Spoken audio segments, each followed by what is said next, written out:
It's noon o'clock on the 12th of February. I was planning on going to the Super Bowl thing at a Irish pub this morning with free flow drinks at 8 in the morning. Didn't end up pulling the trigger on that because I'm getting older, I'm getting wiser, and there's two things that my body has told me it really doesn't like.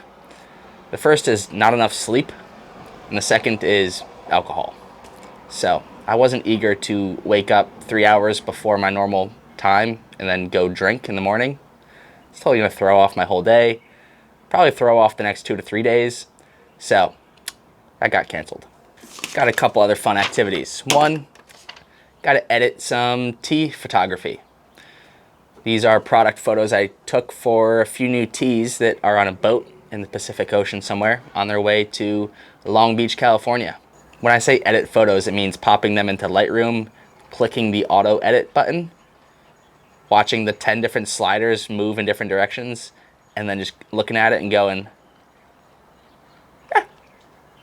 maybe wiggle one slider around and then just move it back to the place that it already was anyway. You know? I took the photos last time and I didn't edit them yet. So got to get them in the right aspect ratio and move those sliders around and give it a thumbs up. Writing some product descriptions too. This one's a little bit trickier because it's actually interesting. When I write my product descriptions for teas, it's like a different body of information than the science works that I report on, like in my tea science videos. Like in this video I'm working on now, health effects of green tea consumption on the brain. For that, I'm looking entirely at peer-reviewed scientific literature, right? 104 citations in that bad boy, if you recall. Pretty stoked on that still. But when you're writing a product description, let's take this for example. Right now I'm drinking a non-Loshan Pu'erh tea, raw Pu'erh. Love this tea. It's a great tea. So if I was writing a product description, where am I sourcing that information from in the product description? So for that, you're not really going into the science, into the scientific literature. Like there might have been one study or two that used non-Loshan tea, but it's not really measuring or providing the information that a potential consumer of that tea would want. So you need to rely on what you already know, like the information you've already accumulated over the years. I usually reach out to a couple experts that I know, usually like professors or people who I know who live in that region, and just hit them with like a really quick, precise question. You also have to know which question to ask them, because if you reach out to one of these people and you're like, hey, tell me everything I need to know about non-Loshan, like that's kind of not a great question to ask. It's putting a lot on them. It's asking them to do a lot of work for you and like go out of their way to, and no one's gonna like write this long, great thing. They're gonna reply, what do you wanna know? So maybe, you could reach out to someone and be like, hey, what do you think is the most distinct flavor attribute of non-Loshan tea? And then they would come back and be like, oh, I think it's the really light hint of sour on the aftertaste. Like that's kind of what I'm getting with this one. Stuff like that. So you got to reach out.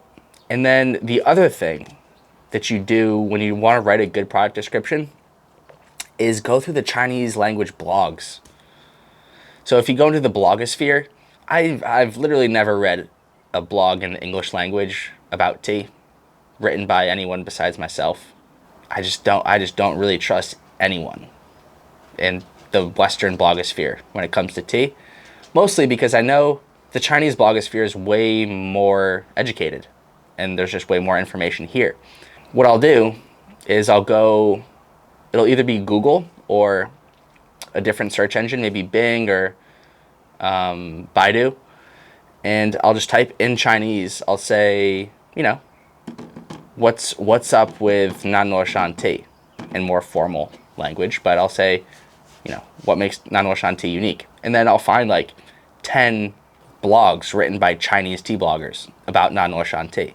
And I'll kind of just read through each one and find the common threads in between them, right? If you want someone who's literally like lived in non-Norshan for 20 years or like knows it deeply, you gotta look at the Chinese blogosphere for that. So go on the Chinese blogosphere and source some articles, kind of just see what people here say about non-Norshan tea. And then I just compile it all together, build it into like a few paragraphs, and that's my product description. So that's how the sausage is made on a product description. Another top task was to make one TikTok video out of some of the highlights that I posted yesterday. And you know what? I rolled out of bed this morning. I didn't even roll out. I was laying in bed, pulled out my phone to see what people were talking about on the Instagram post I made yesterday. And I had forgotten that was my top task. And I just went over to TikTok without even thinking about it. I was like, all right, let's turn one of these bad boys into a TikTok post. So that one's already done. It's probably racking up tens of views over on TikTok. None of my videos really like take off on TikTok. Everyone's always like, everything goes viral on TikTok.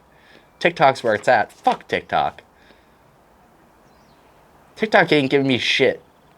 And TikTok's supposed to be Chinese owned too, right? I'm out here repping China. Y'all ain't showing me no love, China. Bite dance. Come on now. Shit.